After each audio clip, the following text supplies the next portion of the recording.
Thina bhuti wam sizi-center managers zalapha eBuffalo City esithi xa sizibiza sisonke sithi singu-Eastern Region. Simele i-NPOs under older persons, sityiso makhulu 60 years and above. Bafumana iimilo ezi-2, breakfast ne-lunch, but between ii-meals banee-task abazenzayo nee-activities abazenzayo. Apha ke kwezi service center zethu siba ne-staff. Uqala kumanager, ukhukha, u-caregiver, u-admin. Iye ishiyane ke ngokobukhulu besenta leyo nangobukhulu befunding leyo bayifumanayo. So ukhukha ujongane nembiza, uqala ekulungiseleleni for i-breakfast uyogqibazela abe uhlamba izitya ze-lunch. U-admin nguye otshekisha yonke i-paperwork uba i-sorted nezifuna uprintwa nezifuna uapdeyithwa izinto, ngumsebenzi wakhe lowo. Then u-caregiver yena wenza ii-home visits kwazi beneficiaries ingo-bedridden nexhekwazi mhlambi ekungene iripoti ngalo even if alikho apha esenteni as long as ingumntu omdala. Then umanager yena ujongene nento yokokubana atshekishe into ezidibene nee-donations and funding. So into eyenzeka ke ngoku siye sabizwa on the 22nd of May 2025 sibizelwe eCambridge Hall size uxelelwa nge-pre-implementation, indlela esizothi sisebenzise ngayo imali. Kuye kwathi ekuxelelweni kwethu saxelelwa into yokokubana umntu ozothi abhatalwe ngoku ngu-caregiver qha. Abanye abantu abazobhatalwa. Isothusile ke loo nto because all these years besibabhatala abantu. Imali ilolu hlobo ilulo ingonyukanga ingehlanga ilolu hlobo, but besikwazi ukubana abantu bethu abancedisayo ezisenteni babe nayo indlela esibaqhekezela ngayo phaa bafumane.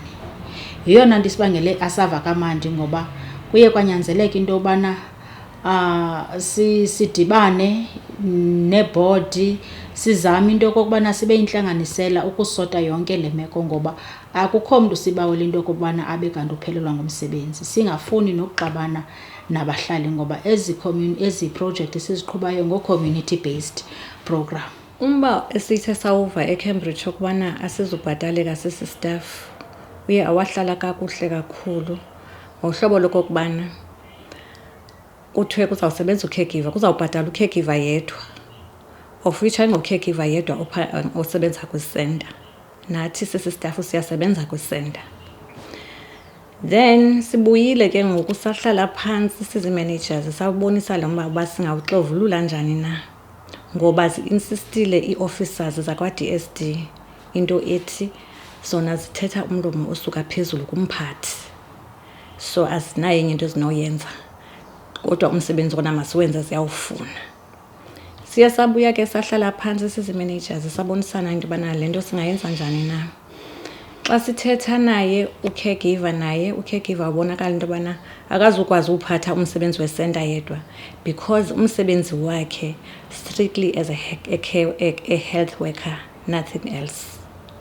So siye sangenelelwa ke ngoku nayo ibhodi kuloo mba njalo ukubana ibhodi nayo iya inike amalungelo kwindaba ye-employment. I-constitution iyabanika into yobana mabangenelele kwinto ze-employment.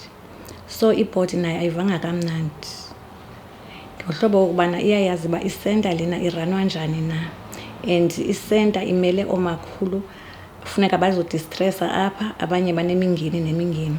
So ngongaphangeli kwestaff, ngongakwamkeli kwestaff, loo nto ingabangela uba istaff usiyeke ungaphangela, which is isenta iphemelele kuvalweni.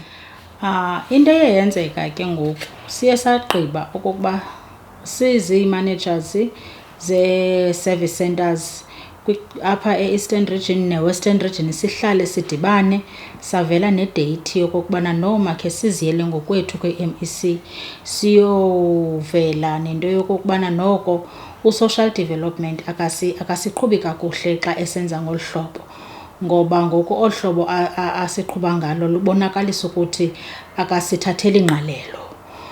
Usithatha ngongathi singabantu abangenamsebenzi omkhulu esiwenzayo apha ezisenteni. Ngoko ke ngoku kungoko sicele uba ngomso makubekho le march. Le march ke i-march yi-peaceful march ayizoba yimatshi ezawuba nobundlobongela okanye bendlongondlongo.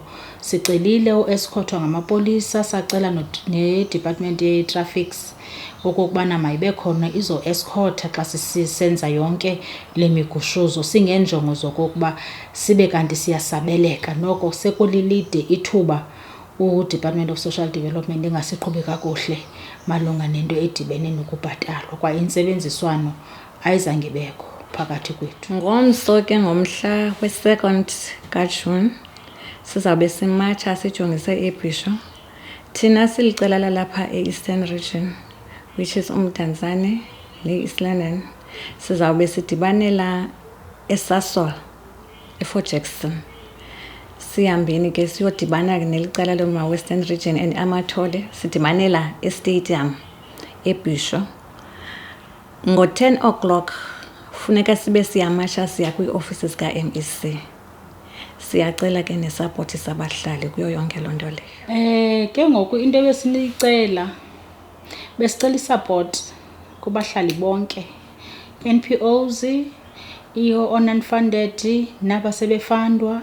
Sicela nee-NGOs ezikhona around, sicela isupport nakwii-political parties, sicela isupport nakwii-families zomakhulu aba sibakheitharishelayo kwii-service centers abakwaziyo ukuya.